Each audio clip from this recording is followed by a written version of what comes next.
Hey guys, eu sou a Teacher Cristiane Mourão e o assunto da aula de hoje é um assunto que vocês vão ver muito nas avaliações externas. Vejam comigo. É a passive voice. Aqui no caso veremos só present tense. Mas antes disso, venham aqui comigo. Vamos ver o uso, a diferença, na verdade, da voz passiva no presente, né? Vamos ver a diferença da voz passiva para a voz ativa. Porque a voz passiva, ela tem algumas características que vocês vão acompanhar durante a aula, que são diferentes da ativa. A voz ativa é muito mais usada no dia a dia, na escrita e tudo mais. A voz passiva tem algumas características, também é usado, mas não tanto quanto a voz ativa. Na voz ativa, por exemplo, é o sujeito que pratica a ação.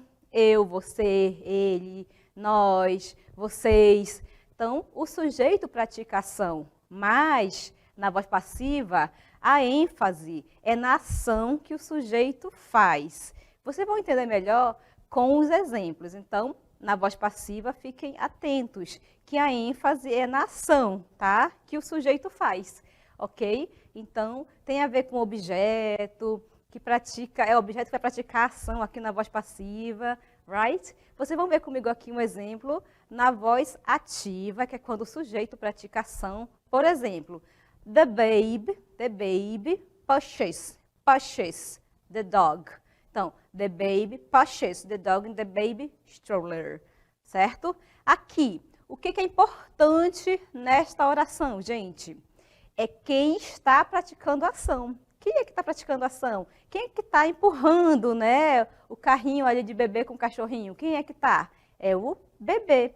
Na voz passiva, essa informação de quem pratica não é importante. A importância vem na ênfase, né, da ação, ok? Então, aqui a voz ativa é o que nós usamos sempre, todos os dias, right? E na voz ativa, observem que eu estou usando aqui apenas um verbo, ok? Então, the baby pushes. Então, o bebê empurra. Push não é puxar, tá? A gente parece puxar, mas não é. É um falso amigo, é um false friend, ok? Então, the baby pushes the dog, voz ativa, o sujeito está praticando a ação e é importante saber que está praticando a ação, right? Vejam comigo agora a voz passiva com esse mesmo exemplo, mas na voz passiva, right? Vejam comigo, let's go. Aqui, gente, na passive voice, o sujeito sofre a ação que está sendo expressada pelo verbo, certo? E a ênfase é na ação que o sujeito sofre, ok? Então, a ênfase é na ação que o sujeito está sofrendo. Observem que na primeira oração eu tinha the baby pushes, né? Então, the baby pushes, ok? Então, quem estava praticando a ação era o bebê, certo? Era o bebê. Observem que na voz passiva, como vocês podem ver aqui, para onde foi o sujeito, né? Ele foi lá para o final, né, gente? Ele foi para o final. Então, agora eu tenho the dog, que era o objeto da minha oração. Agora ele é o sujeito, tá? É o sujeito da minha oração. The dog is pushed by the baby. The dog is pushed by the baby, ok? Então, o sujeito está sofrendo essa ação, tá bom? É o sujeito que está sofrendo a ação, certo? Ele não está praticando a ação como é na voz ativa, ok? Ele está sofrendo a ação, ele não está praticando, tá certo? Ele está sendo empurrado, tá? Ele está sendo empurrado e não está empurrando. Tem essa diferença bem grande. E outra coisa que é muito importante aqui na voz passiva, teremos dois verbos. Eu vou falar bastante sobre isso durante a aula, então fiquem atentos, ok? É importante ter em mente isso, tá bom? Que vocês terão dois verbos na voz passiva. Aqui no caso nós estamos vendo a voz passiva no presente, porque tem a voz passiva no passado e outras estruturas também. Vamos ver mais um pouco sobre essa estrutura? Let's go! Então, a voz passiva, present form, o que acontece? O objeto fica sempre no início da frase. Lembrando da oração anterior, onde, aqui na voz ativa, né? Deixei aqui para vocês. The baby pushes the dog. The baby pushes the dog. Voz ativa. Quem está empurrando, né, o cachorro? Quem está empurrando? É o bebê, certo? É possível fazer essa pergunta aqui na voz ativa. Tenho apenas um verbo. Qual é o verbo aqui da minha oração mesmo, gente? É o push. Push. Foi flexionado, porque tem terceira pessoa, the baby. Então, você conjuga aí o verbo, right? Voz ativa, o verbo, o sujeito está praticando a ação. Então, é o bebê que está empurrando. Observe que na voz passiva, aqui, ó, o sujeito virou objeto, né? E o objeto virou sujeito. Ocorre essa troca. E o objeto, né, o sujeito agora, que é the dog, está sofrendo ação. Ele não está praticando. Aqui o cachorro não está empurrando o bebê. Tá? Ele está sofrendo a ação, que está sendo expressa no verbo. E o que aconteceu mesmo, gente, quando eu passei a utilizar a voz passiva? Eu passei a usar dois verbos, certo? Aqui, o cachorro, né, está sendo empurrado pelo bebê, tá? Está sendo empurrado. Então, eu tenho dois verbos e é uma construção que vocês vão já ver comigo as características, que é bem importante vocês saberem, tá? Mas, a princípio, fiquem atentos ao uso de dois verbos na voz passiva. Vamos ver, então, as características dele. Na voz passiva, o objeto fica sempre no início da frase, tá? O objeto é o que está, se houver a transformação, tá? Mas nem sempre a gente vai precisar fazer isso, tá bom? Mas sempre o objeto da oração, ele vai estar no início, certo? Por exemplo, na voz ativa aqui, Tom chases Jerry. Então, Tom chases Jerry. Então, o Tom persegue o Jerry, né? O Tom e Jerry, lembra do desenho animado que eu adoro? Então, aqui, ó, o Tom está praticando a ação. Agora aqui, ó, tem o Jerry, que é o objeto da minha oração. Na voz passiva, ele vai virar sujeito e ele vai receber a ação expressa pelo verbo. Então, Jerry is chased by Tom. Às vezes, não é necessário acrescentar esse by no final, depende de cada situação, tá bom? Porque aqui, o que é importante é saber o que está acontecendo qual é a ação, quem está sofrendo aqui a ação, tá? E não, aqui no caso, quem praticou. Não é mais importante isso, tá? Então, Jerry is chased by Tom. Então, o Jerry, ele é perseguido pelo Tom. Ele está sofrendo aqui a ação. E eu tenho dois verbos sempre. Vamos para mais informações, mais características dessa estrutura que é tão utilizada, que é tão cobrada nas avaliações, como eu disse para vocês. Usamos essa estrutura nas seguintes situações. Para dar destaque para a ação, e não quem a praticou, como eu disse para vocês, é a ação que está sendo expressa ali pelo verbo que é importante. O que aconteceu que é mais importante do que quem fez ou praticou a ação? O que aconteceu que é importante? Quando o autor da ação não é importante ou não sabemos quem é, tá? Então, a gente vai usar a voz passiva. Quando o autor da ação não é importante ou não sabemos quem é, então aqui, como eu disse para vocês, o que é mais importante é a ação que está acontecendo, tá bom? Qual foi a ação sofrida ali naquela oração?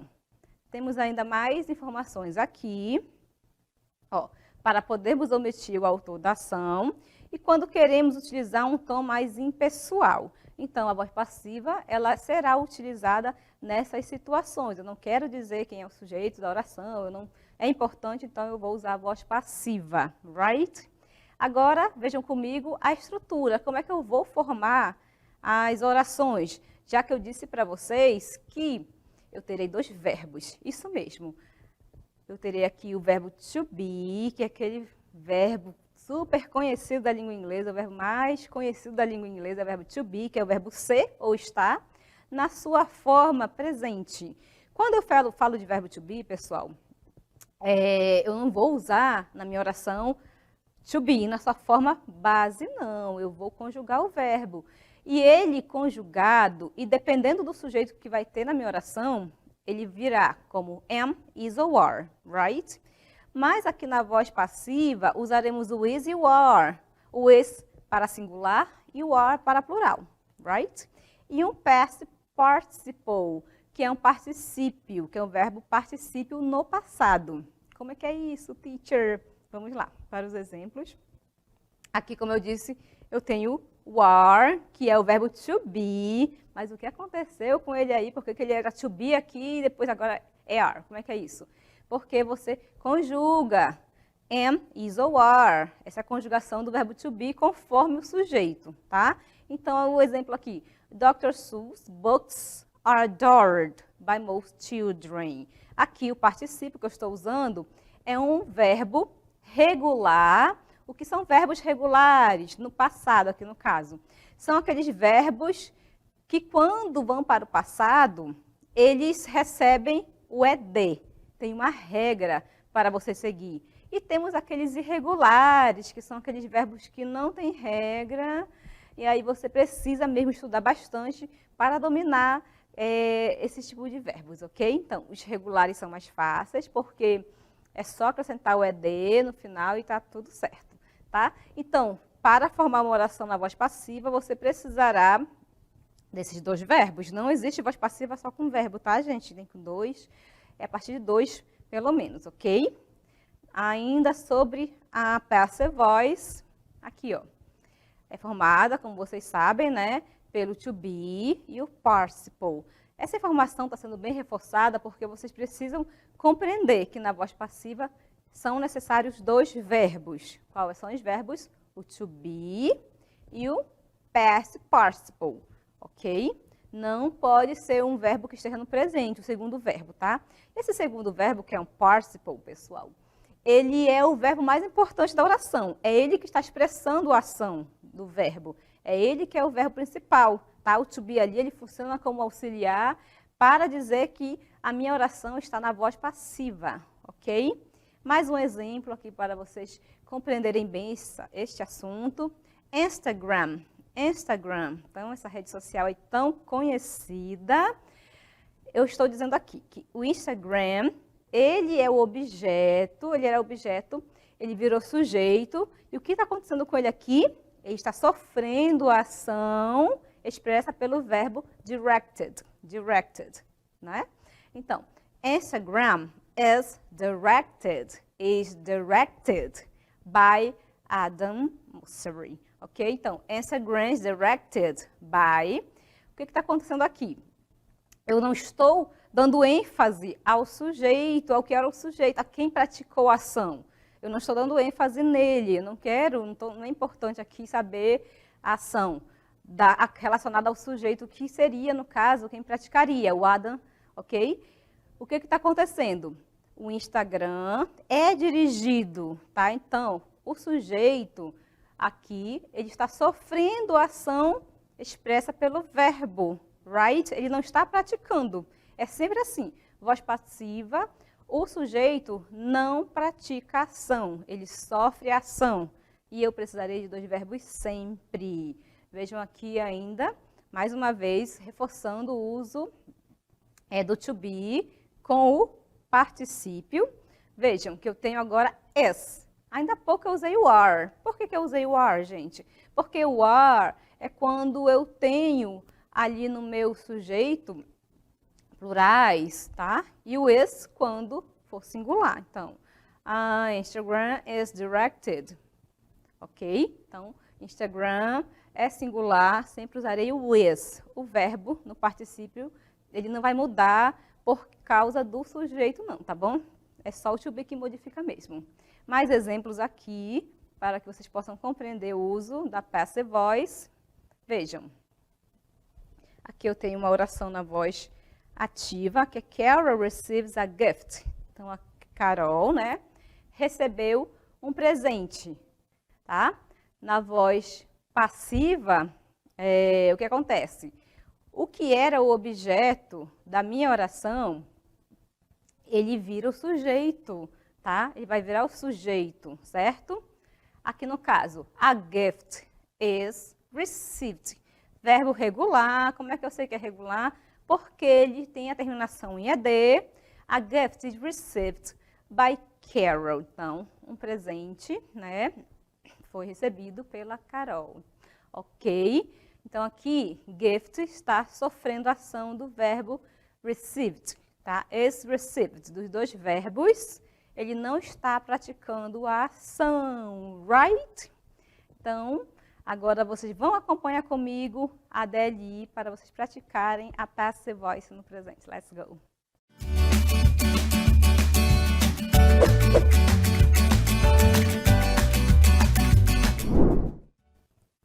Então, vocês devem reescrever as frases na passive voice. Vocês têm a letra A, B, C. Daqui a pouco eu volto para corrigir com vocês.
agradecer a participação de vocês. Muito bom. Estejam sempre participando, que é importante o feedback aqui pra gente. E agora vamos para a questão da passive voice, que vocês tinham que reescrever. Vejam comigo como é que fica. Let's go. Vamos então para a letter A. Essas orações estão na voz ativa. A voz ativa é quando o sujeito, aqui olha o sujeito, está praticando a ação. Então aqui na letter A, Rachel answers the email. Rachel answers the email, tá? Então a Raquel, ela responde o e-mail. Então a Raquel responde o e-mail. Mas eu quero usar a voz passiva. Eu não quero que fique na voz ativa. O que eu vou fazer? Eu vou colocar aqui embaixo que tem mais espaço, tá? Então na letter A fica assim. Eu vou usar o objeto aqui, ó. Eles são considerados objetos, né? Então, objeto da ação aqui. Então, the email. Viram o que aconteceu? O que era objeto virou sujeito. E vocês já sabem que na voz passiva, eu vou fazer o que, gente? Eu vou utilizar dois verbos. Quais são os verbos? Qual é o verbo? Quais são os verbos, né? É o verbo to be, tá? O verbo to be, que poderá ser is ou are, dependendo do sujeito, tá? Então, vamos ver. Aqui, the email está no singular. Isso quer dizer que eu não vou usar o are, tá? Eu usarei o is. Então, the email is. Qual é o verbo da minha ação? É o verbo answer, que é responder, tá? Answer. Mas eu não vou utilizar o answer como está aqui não, tá, gente? Com a flexão verbal, o S aqui por causa da terceira pessoa. Não, ele virá no particípio. O particípio é o past participle. O particípio, gente, ele é passado, tá bom? Então, ele é passado. E o particípio desse verbo é answered. Então, the email is answered. Tá? The email is answered. O que aconteceu? Eu usei dois verbos e o meu verbo principal, que é o answer, ele está no passado particípio, tá? Recebeu ED porque ele é um verbo regular, tá? Então, the email is answered, tá? O e-mail foi respondido ou é respondido, tá bom? Ok? Aí eu quero usar o by, Rachel, mas isso aqui é opcional, porque o que é mais importante na voz passiva é a ação, ok? Que vai ser sofrida pelo sujeito, tá bom? É isso que é mais importante. Então, se você omitir ali, não tem problema. Na letra B, the teacher calls the children. Então, a professora chama as crianças. É isso mesmo. Aqui, ó, children é uma palavra no plural, tá? É o objeto da oração e vai virar sujeito. The children. Então, as crianças. Ok? As crianças. Esse plural aqui é irregular, por isso que não tem S. Irregular é quando não tem regra, tá, gente? Essa é seguida. Ok? Então, the children. Qual é o verbo que eu vou usar agora para plural? Será o are. The children are. O verbo no particípio. Qual é o particípio do verbo call? Quer chamar? Eu já sei que ele é regular, então eu vou acrescentar o ED. Então, the children are called. Tá? The children are called. As crianças são chamadas pela professora, foram chamadas, ok? Pela professora, right? E aqui você completa. Na letra C, the clothes, as roupas, né? As roupas. Já vou utilizar logo, trazer ele para ser sujeito, porque é assim que funciona. The girls changed the clothes. Então, as garotas mudaram as roupas. right? The clothes. O sujeito está no plural, por isso eu utilizarei o are e não o is só se o sujeito estiver no singular. The clothes are. Qual é o verbo que está aqui? O verbo principal é o change. Change é um verbo regular. Eu vou acrescentar de, porque já tem um e, então não precisa colocar mais um e, tá, gente? Então, the clothes are changed by the girls. Right? Aqui formei todas as minhas orações na voz passiva. Como eu disse para vocês durante a aula, a voz passiva ela não é tão utilizada quanto a voz ativa. A voz ativa nós utilizamos sempre. A voz passiva é mais utilizada para meios de comunicação, como meios televisivos, jornais.